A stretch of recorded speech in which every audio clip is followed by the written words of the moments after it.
World history यानी विश्व इतिहास पर शुरू की गई ध्येय आईएएस की इस सीरीज में आप सभी का स्वागत है। मैं हूं दिव्यांश शुक्ला। पिछले एपिसोड में हमने फ्रांस की जनता द्वारा बास्तील के किले को ढहाए जाने तक की गतिविधियों पर चर्चा की। हमारे इस एपिसोड में हम इस चर्चा को और आगे बढ़ाएंगे। बास्तील के किले का ढहा दिया जाना फ्रांस की वर्षों पुरानी राजतंत्र व्यवस्था पर पहला गहरा प्रहार था। दरअसल बास्तील के किले का प्रयोग राजा एक जेल की तरह करता था, जिसमें कई सारे वो कैदी बंद थे जिन्होंने राजा की दमनकारी नीतियों का विरोध किया था। किले को ढहाने का असर फ्रांस के गांव-गांव तक पहुंच गया और ग्रामीणों ने सामंती करों के अभिलेखों को आग लगा दी। 4 अगस्त 1789 को राष्ट्रीय सभा का अधिवेशन इन सभी घटनाओं को देखते हुए बुलाया गया। ये अधिवेशन रात भर चला और इसमें कानून बनाकर संसद के सभी विशेषाधिकार समाप्त कर दिए गए। इस प्रकार फ्रांस में सामंतवाद को समाप्त करके राष्ट्रीय सभा को संविधान बनाने का कार्य सौंपा गया। इसीलिए आगे चलकर राष्ट्रीय सभा ही संविधान सभा कहलाई और 26 अगस्त 1789 को संविधान सभा ने मानवाधिकारों की घोषणा की।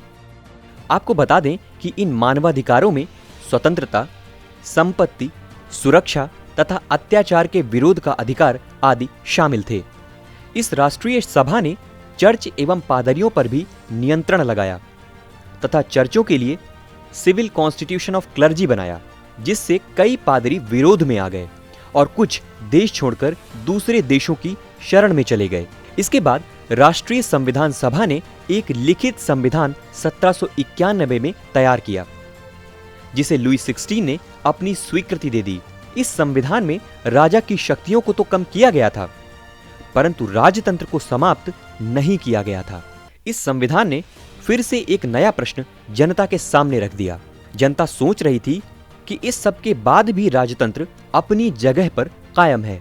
संविधान ने अब राजा की जगह व्यवस्थापिका को कानून बनाने का अधिकार दे दिया था, परंतु व्यवस्थापिका भी एक प्रकार से भेदभाव पर आधारित थी। भेदभाव यह था कि व्यवस्थापिका में 2 तरह के नागरिक थे, जो सक्रिय और निष्क्रिय भागों में बंटे हुए थे। सक्रिय वे जो कर देते थे और निष्क्रिय वे जो कर नहीं देते थे, यानी कि गरीब लोग। व्यवस्थापिका सभा में निर्वाचन के लिए वोट देने का अधिकार सिर्फ सक्रिय लोगों को था, निष्क्रियों को नहीं। यह भी बात लोगों को खटक रही थी। खैर, इन सब के बावजूद 1791 में सक्रिय नागरिकों द्वारा मतदान के बाद राष्ट्रीय सभा की जगह चुनी हुई व्यवस्थापिका सभा अस्तित्व में आई। इस सभा के दक्षिण में वे लोग बैठे जो राजतंत्र के समर्थक थे और किसी भी मूलभूत परिवर्तन का विरोध कर रहे थे, इसलिए वो दक्षिणपंथी कहलाए।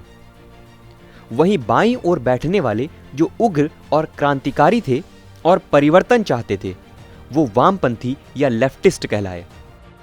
फ्रांस का वामपंथी धड़ा भी 2 भागों में बटा हुआ था। एक थे जिरोंदिस्ट और दूसरे थे जैकोबियन। जैकोबियन अनुशासित और संगठित थे, जबकि जिरोंदिस्ट किताबी ज्ञान वाले लोग थे, जिन्हें व्यावहारिक ज्ञान का अभाव था। लोगों के बीच अभी भी राजा को लेकर गुस्से का माहौल था। इसी बीच व्यवस्थापिका सभा ने 1792 में ऑस्ट्रिया के विरुद्ध युद्ध की घोषणा कर दी। जनता पहले से ही त्रस्त थी। ऐसे में एक नया युद्ध उनके लिए आत्मघाती था। इस युद्ध में फ्रांस की हार हुई और जनता ने इसके लिए राजा को दोषी माना और राजा को घेर लिया। राजा भागकर व्यवस्थापिका की शरण में पहुंचा और लोगों को शांत करने के लिए व्यवस्थापिका ने घोषणा की कि अब व्यवस्थापिका सभा को समाप्त करके नेशनल कन्वेंशन का गठन किया जाएगा, जिसमें सभी को बराबर का अधिकार मिलेगा तथा उसके सदस्य भी वयस्क मताधिकार से चुने जाएंगे। 21 सितंबर 1792 को नेशनल कन्वेंशन का प्रथम अधिवेशन हुआ, जिसमें जैकोबियन और जिरोंदिस्ट प्रमुख दल थे। जैकोबियन को जनता का अधिक समर्थन प्राप्त था, क्योंकि ये राजतंत्र को खत्म करने की बात करते थे। उधर क्रांतिकारियों ने फ्रांस को गणतंत्र राज्य घोषित कर दिया। फ्रांस के अलावा यूरोप के कई सारे ऐसे देश थे जिनमें निरंकुश राजतंत्र कायम था। फ्रांस के इन क्रांतिकारी विचारों को देखकर सभी देशों के राजा अपने अस्तित्व पर खतरा मंडराता देखने लगे। अतः फ्रांस की क्रांति का संपूर्ण यूरोप में फैल जाने का खतरा मंडराता देख कई देशों जैसे इंग्लैंड, हॉलैंड, ऑस्ट्रिया तथा प्रशिया ने एकजुट होकर फ्रांस को दबाना चाहा और युद्ध शुरू हो गया। इस युद्ध में फ्रांस एक बार फिर से पराजित हुआ। अब नेशनल कन्वेंशन के लिए युद्ध की हार एक समस्या बन गई थी। अंततः नेशनल कन्वेंशन ने एक प्रस्ताव पारित कर राजतंत्र को समाप्त कर दिया और लुई 16 पर देशद्रोह का मुकदमा चलाया गया। इस मुकदमे में राजा को मृत्यु दंड दे दिया गया और 21 जनवरी 1793 को लुई 16 को गिलोटिन कर दिया गया। इसके साथ ही फ्रांस में सैकड़ों वर्षों से चली आ रही राजतंत्र व्यवस्था समाप्त हो गई। इस घटना के बाद जनता में खुशी की लहर दौड़ पड़ी, परंतु यह खुशी ज्यादा दिन तक नहीं टिकी क्योंकि फ्रांस में फिर एक बार उठापटक देखने को मिली। इस बार यह उठापटक नेशनल कन्वेंशन में जैकोबियन और जिरांदिस्तों के बीच हुई। दरअसल इन सब घटनाओं की वजह से फ्रांस में महंगाई अपने चरम पर थी और देश आर्थिक संकटों से घिरा हुआ था।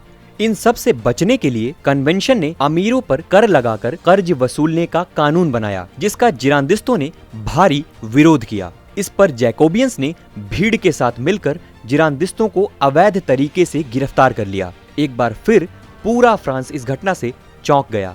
जैकोबियंस की इस घटना के बाद जो हुआ उसे फ्रांस में आतंक का राज्य यानी एज ऑफ टेरर कहा जाता है। वामपंथी जैकोबियंस जिन्होंने अब सत्ता पर पूरा नियंत्रण कर लिया था, वे अवैध कार्य करने लगे। वामपंथियों ने अपने विरोधियों को गिलोटिन पर चढ़ाकर उन्हें मृत्युदंड दे दिया। इससे फ्रांस की जनता में एक बार फिर से भय व आक्रोश का माहौल पैदा हो गया। इसके बाद जुलाई 1794 में जैकोबियंस के नेता को जनता की मदद से पकड़कर फांसी की सजा दे दी गई। इसके साथ ही आतंक के राज्य की समाप्ति हुई और जैकोबियंस क्लब को अवैध घोषित कर दिया गया।